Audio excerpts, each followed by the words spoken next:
গুলো আমার আব্বু নিজের ইনকাম, নিজের যে টাকা জমানো ছিল সেইটা থেকে আমার আব্বু দিছে।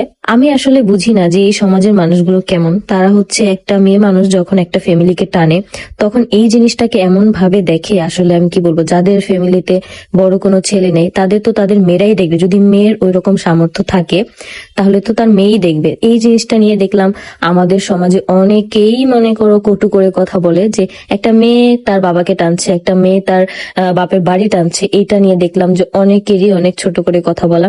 আসলে কি, আমার তো বড় ভাই নাই, আমিই বড়। আর আমি যেহেতু এখন আল্লাহর রহমতে আয় রোজগার করি, তো এখন আমার দায়িত্ব আমার ফ্যামিলিকে করার। অনেক আগে থেকেই ইচ্ছা ছিল যে আমি আমার ফ্যামিলিকে ওই রকম ভাবে আর কি সাহায্য করব, কিন্তু ওই সুযোগ বা সামর্থ্য আমার কখনো হয়ে ওঠে নাই। কিন্তু এখন আলহামদুলিল্লাহ আমার আছে, যার জন্য আমি আমার ফ্যামিলিকে অনেক বেশি সাপোর্ট করি। আর সব থেকে বড় কথা হচ্ছে আমার যে মা, আমার মা কিন্তু অনেকটাই অসুস্থ, যেটা আমি ভিডিওতে অনেক কিছুই দেখাই না, অনেক কিছু বলিও না। আসলে কি এই জিনিসগুলো না আমার কাছে বলতে একদমই ভালো লাগে না। তারপরও তোমাদেরকে একটু বলি যে আমার মা অনেক অসুস্থ আমাদের বাসায়। শুধু আমার মা ছাড়া আমার ছেলেকে দেখার মতো আর কেউই নেই। আমরা দুই বোন কিন্তু ম্যাক্সিমাম টাইমই হচ্ছে কাজ করি। এখন কিন্তু আমি ইদানিং কাজের পরিমাণ অনেকটা কমাই দিছি, যাতে করে আমি আয়েশকে বাসায় সময় দিতে পারি। আগে তোমরা দেখছো আমি অনেক অনেক কাজ করতাম, বাট এখন শুধুমাত্র আয়েশের জন্যই আমি কিন্তু কাজগুলো কমাই দিছি। তো আমার এই টাকা পয়সা, আমার সবকিছু আমার ফ্যামিলি ভোগ করবে না কি অন্য কেউ ভোগ করবে? আসলে আমি বুঝি না যে আমি ইনকাম করে আমার ছেলের জন্য আমি ইনকাম করতেছি, প্লাস আমার ফ্যামিলির জন্য। তো এইটা নিয়ে এত মানুষের এত কেন মাথা ব্যথা, আমি জাস্ট এটাই বুঝতেছি না।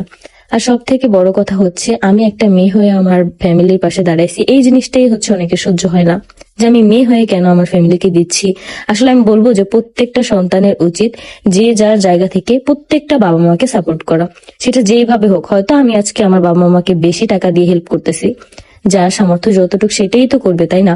অনেক অনেক মেয়েদের এই সামর্থ্যটা হয় না। আমি বলবো যে সেই সকল মেয়েগুলার কাছে কেমন লাগে একমাত্র তারাই জানে। যে সব মেয়েদেরই আমাদের মন চায় যে আমার বাপের বাড়িকে একটু সাহায্য সহযোগিতা করি।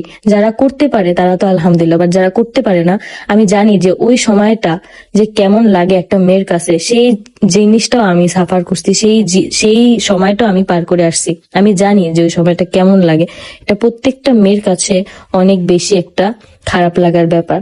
কিন্তু আমি বলবো আল্লাহ প্রত্যেকটা মেয়েকে সেই সামর্থ্য দিক, মানে বাবা মাকে অল্প কিছু করে হলেও যাতে হেল্প করতে পারে। আসলে বয়স হলে বাবা মাদের ওইরকম সামর্থ্য থাকে না, ওইরকম আয় রোজগার করার যে শরীরের শক্তিটা সেইটা থাকে না। তো এই জিনিসটা নিয়ে যারা যারা কটু করে কথা বলে, আমি বলবো তারা ছোট লোক ছাড়া আর কোনো কিছুই না। একটা ছেলেরও মাঝে মাঝে মুরত হয় না যে বাপ মাকে ওইভাবে দেখার। কিন্তু আমি একটা